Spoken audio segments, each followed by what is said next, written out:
Welcome to QuickCharge. My name is Michael Thwaite, and this is 7. In 2010, 7 was the most fuel-efficient mainstream class contender in the Progressive Automotive X-Prize.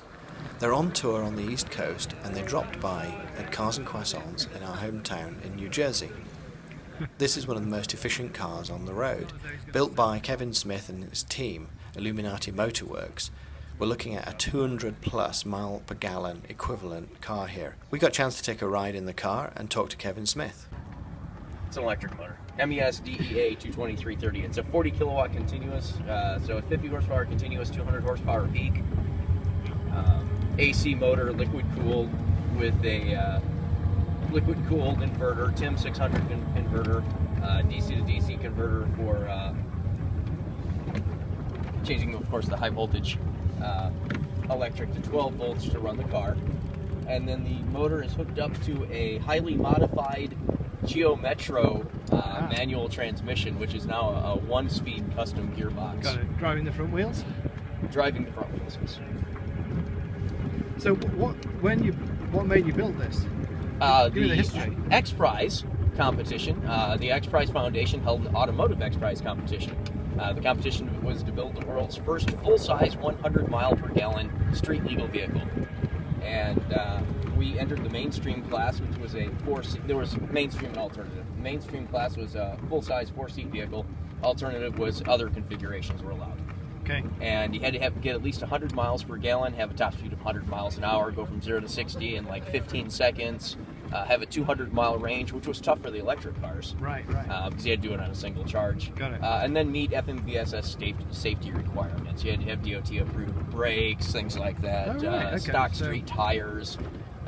So not just, come out your garage with something just tacked together. It couldn't be experimental. Right. Got it. And after the competition, because of the rules that they required us to meet, we got inspected by the Secretary of State of Illinois, and it took him about 15 minutes to look at the car, and he put a VIN on the side, and we got our plates. Fantastic. We're licensed in the state of Illinois, or out of the state of Illinois. It's a custom sedan. Right. Wow. So how long did it take you to actually build the car? To the point where you see it now, it's been 6 years. 6 years. 3 okay. years to get to the competition, and then we spent the last couple of years building a new body for it. Got it. Okay. And tell me about some of the challenges. What didn't work? What broke? The clutch broke. Yeah. And then later the transmission broke. The clutch broke on us at the competition during the acceleration event, so we didn't meet the acceleration of the 0 to 60 at the time. We burned up the clutch. Just too much torque? Too much torque. Too heavy of a car with too much torque in the motor. Got it. How heavy is the car? 2,900 pounds. Okay, so similar to typical small sedan actually. Yeah. So where's all the weight? Is it the batteries, or what's the? The batteries weigh 800 pounds. Okay. The rest of the car is 2,100. The motor, we used a large electric motor. Larger motors are more efficient. Yeah. People want to use a smaller motor to save weight, but the most important thing to do is drivetrain efficiency and get it up as high as you can. Got it. So we put a way oversized motor in here for an efficiency competition in order to meet the requirements of the efficiency competition. The side, the detractors of that is that it's heavy. It weighs 250 pounds. Right. The benefits of that are that you can also go really fast and accelerate. Yeah. So we can now go from 0 to 60. Now that we got rid of the clutch, we just bolted that together, and then we had a custom transmission gear set made up. We now go 0 to 60 in 6.5 seconds. Wow. Our top speed's 130, and we've gone 220 miles on a single charge without depleting the pack. And at highway speeds, 70 miles at an hour. highway speeds. At That's highway quite an achievement. So who designed the bodywork? Who designed the shape? All of us worked on it. It was influenced or inspired from other vehicles, 1930s vehicles, and then like solar cars, and if you remember Star Wars Empire Strikes Back, the pod racers. Yep. How do you fit 4 people into a car that has a very small front end? And how do you reduce the frontal area on it? Well, if you took 2 pod racers, that's why there's like a dip here in the center, Yeah. and you squished them together. This is what you get. Yeah.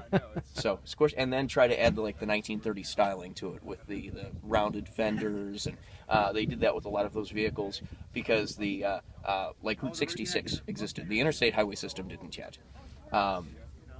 but cars of that era were still using long stroke, small bore, small or low revving engines. So basically tractor engines. Right. They had a lot of torque, not a lot of horsepower. people wanted to drive 55 miles an hour or faster. Yeah. So in order to do that, before the big block engines came out, before more powerful engines came out, they started making aerodynamic changes to the cars. So at higher speeds, so you could attain higher speeds with these long stroke, lower horsepower engines. And then once like the Chevy small block and Ford small blocks and stuff came out, then you had these big old square cars that evolved, and we started, guzzling gas. We went off the rails a bit, I guess. Yeah.